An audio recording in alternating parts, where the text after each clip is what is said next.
Hello to all of our NCE UAS cohort members, and welcome to our follow-up virtual explainer video here to session number 2. I am Paul Rossi, and we are joined by Jeffrey Epps. What we want to talk about during this session, we're going to talk, and then we're going to do a little demonstration, is yawing. What is yaw? What does that mean in the UAS aviation industry?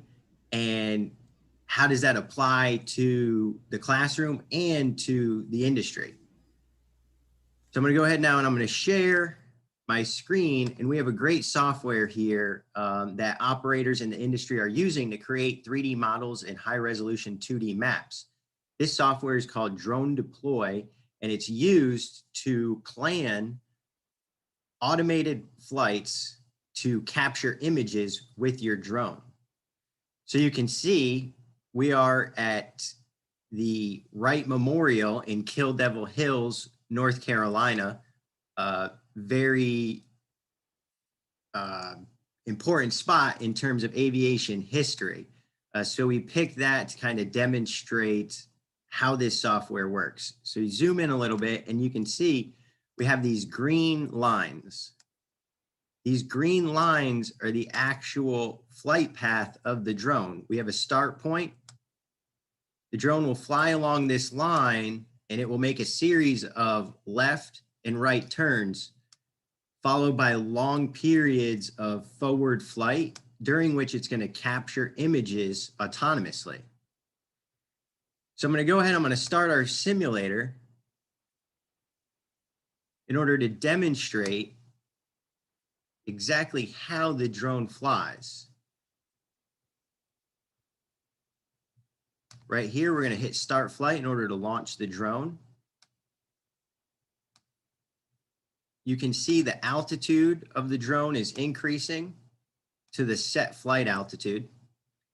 And the drone is progressing to its first waypoint, its starting waypoint. Once it approaches that first waypoint, it's then going to make a yaw into its flight direction.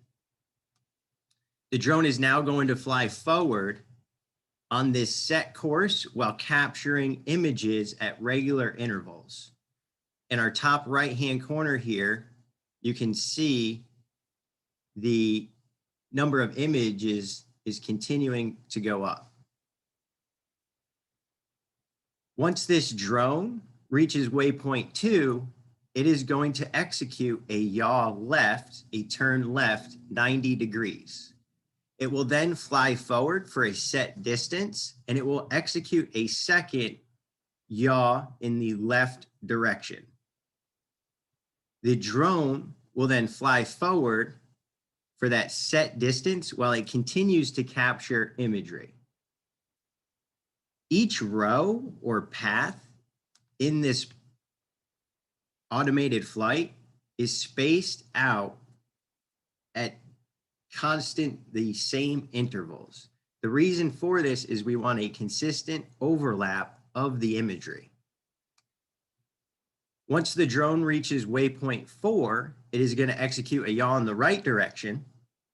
It's going to fly forward for this set distance, and it will then execute a yaw in the right direction, a 90-degree yaw in the right direction, in order to line itself up for its third leg in the mapping mission.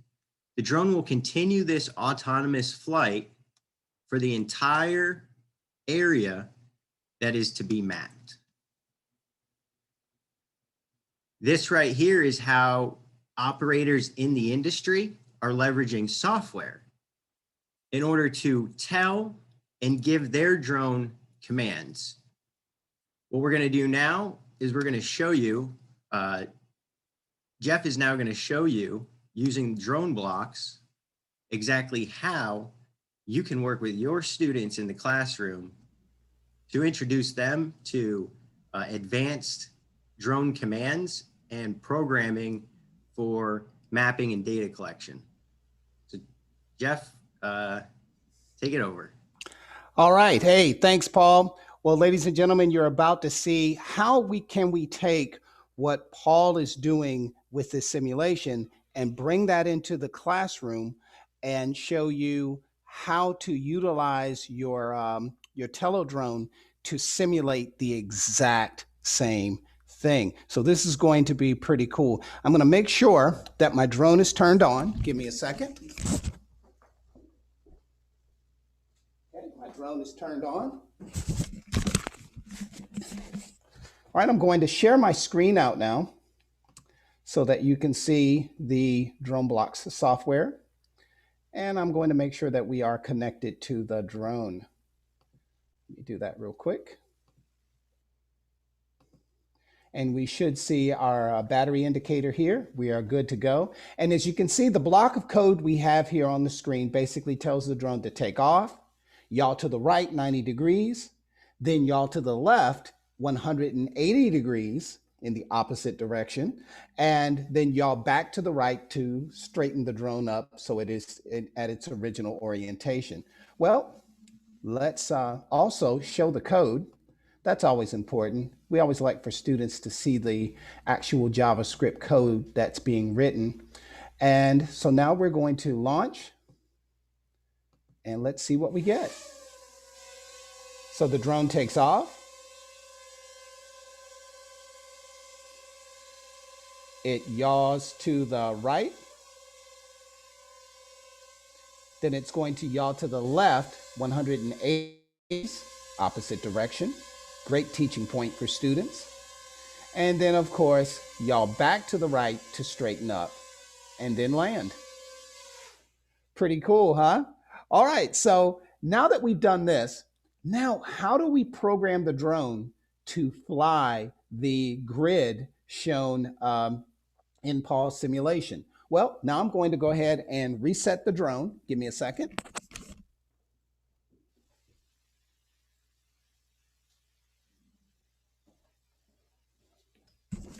All right. So now we're placing the drone at its takeoff point. I'm now going to share my screen again so that you can see the block of code that we will use. Okay, I'm going to share out DroneBlocks. And I'm going to load that block of code.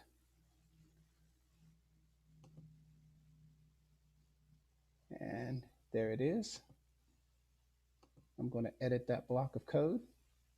There we have it. All right, so the drone is actually going to take off from its starting point, and it's going to fly forward 84 inches, which is 7 feet. Our grid is 7 by 4 feet.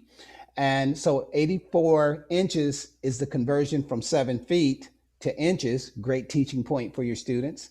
The drone is then going to yaw right, then fly forward 12 inches, yaw right again 90 degrees, fly forward 84 inches, and it will proceed to do this as it's flying the grid, just as it is simulating what Paul did earlier. So let's go ahead and launch the mission.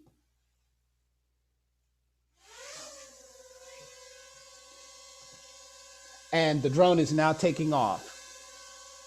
The drone is going to fly forward 84 inches. It's then going to yaw to the right 90 degrees, fly forward 12 inches, yaw to the right 90 degrees, and then fly forward 84 inches. The drone will then yaw to the right 90 degrees, or yaw to the left 90 degrees, fly forward 12 inches, yaw back to the left, and fly forward. And then it will land. How about that? So that's a great way to simulate an actual drone flight mission, or what we call a grid search, in your classroom. I hope you've enjoyed it. Back to you, Paul.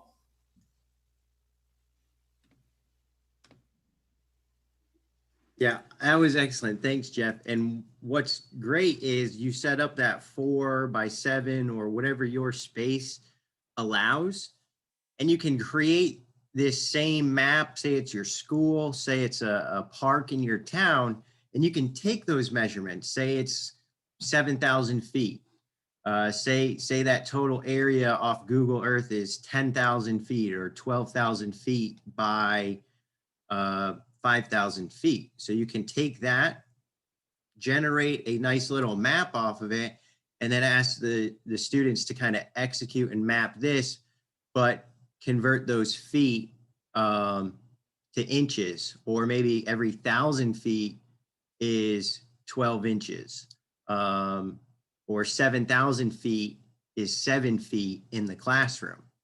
So it's really taking things like that and just using it to say, hey, students can convert now.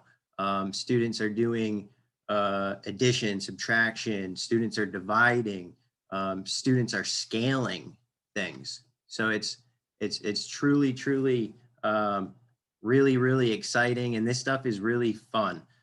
So we look forward to seeing what our members might be able to come up with based on session 2 and some of this content here that we put out. So reach out to Jeff, reach out to myself. We look forward to connecting with you all again. Reminder that session 3 is going to be March 9th, Tuesday, March 9th, the second Tuesday in March at 4 p.m. Again, we appreciate our members. We're grateful for your willingness to integrate and use drones in the classroom, and we're here to help you. So thank you, everybody, and enjoy this lesson.